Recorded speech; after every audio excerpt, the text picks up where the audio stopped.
আসসালামু আলাইকুম। সবাই কেমন আছেন? আজকে দেখবো আমার আঙুর গাছের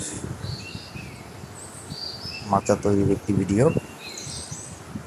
আমার এই আঙুর গাছটির ওয়াই শেপ তৈরি হয়েছে। ওয়াই শেপ থেকে আমি এইচ শেপ করব, এখান থেকে কাটিং করব, আবার এখান থেকে কাটিং করলে দুইটা ডাল বের হবে। এদিকে একটি যাবে, ওই দিকে একটি ডাল যাবে। এইটাও সেম প্রসেস হবে। দুইটি পাইকুন চারা, পাইকুন আঙুর চারা। এটা হচ্ছে মাচা ফুল।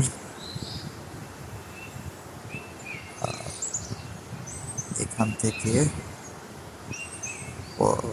পরবর্তীতে চারটি ডাল হবে,